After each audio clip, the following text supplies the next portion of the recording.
So, what is burnout? It's a word we hear everywhere now. I'm burnt out. I can't keep going. I'm exhausted. And when we hear burnout, most of us imagine a simple story like someone who worked too much or they pushed too hard. They didn't get enough rest. And eventually they just ran out of energy. Workload matters. Stress definitely matters. The environment we work in matters. But when I started looking into the history of burnout, I found a more interesting story because burnout was first described in people who were deeply invested in meaningful work, people who wanted to help, people who wanted to improve lives, people who started with energy, purpose, and idealism. And even the psychologist who introduced the concept experienced it himself. So after going through burnout myself, I started asking a slightly different question. What if burnout isn't only about how much we work, but also about our relationship with the work we care about? What if the answer isn't learning how to care less, but understanding how to care without losing ourselves in the process? So let's explore what burnout actually is, and I've included references in the show notes if that's of interest to you. So the story of burnout actually begins in the 1970s, where the psychologist Herbert Freudenberger introduced the term after his own experience working with a mental health free clinic. He wasn't just observing it from a distance either, he experienced aspects of this himself. And he noticed something happening amongst the people who started with enthusiasm and idealism, people trying to support vulnerable communities, which sounds a lot like the kind of work that I've been doing. People trying to make a difference in difficult circumstances. But over time, something changed. Their energy became exhaustion. Their connection became disconnection. And what started as hope became frustration.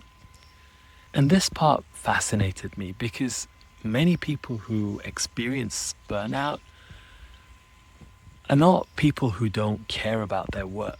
Sometimes they're people who care deeply, people who see possibility, people who notice problems and want things to be better.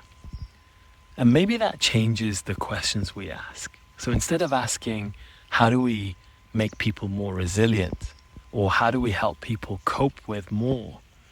Maybe we also start asking, how do we help people continue caring about what their mission is without carrying the weight of everything that they care about? So burnout actually began with the paradox of meaningful work.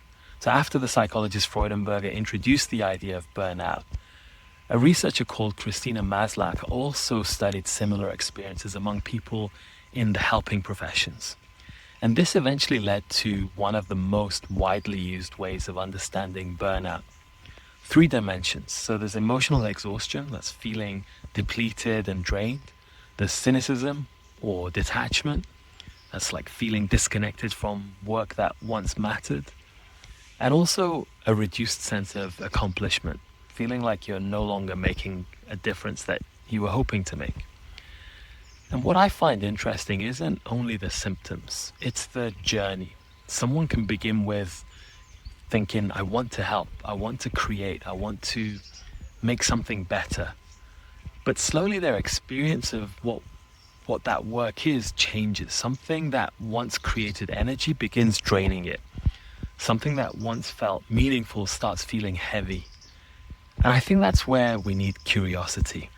We need to explore more. We need to ask better questions because maybe the solution isn't simply stop caring so much. Maybe it's understand what happens to our experience of caring. So maybe caring isn't what burns us out. That's what I'm starting to see more and more through my own burnout recovery journey. Because I still care. I still see problems and I still want healthcare and public health and well-being to improve. I still want people to live healthier, more meaningful, happier lives. And at times I notice those thoughts appear. There's so much that needs changing. Why aren't things improving faster? How do we solve all of this? And I'm becoming more and more curious about what's actually happening in those moments because that same caring sometimes shows up as completely different ways. You know, sometimes it feels inspiring, creative, energizing, like possibility. But other times, the exact same caring feels heavy. It's pressure filled. It's like the weight of the world is sitting on my shoulders. So maybe the difference isn't simply whether I care or we care. Maybe it's our relationship with the thoughts around caring. Thoughts like, I have to fix everything. It's all my responsibility. Things shouldn't be this way. And if I stop everything, things are going to fall apart. So this is what I'm starting to explore more now. It's the nature of our human experience, how our thinking shapes the way we experience our work, our challenges, our relationships, ourselves. Because I'm noticing moments where nothing outside has changed, the same problems exist, the same challenges are there. But when my relationship with thinking shifts, my experience seems to shift too. I don't seem to care less. If anything, I'm feeling more connected. But there's also more space, more creativity, more clarity, more possibility, more hope.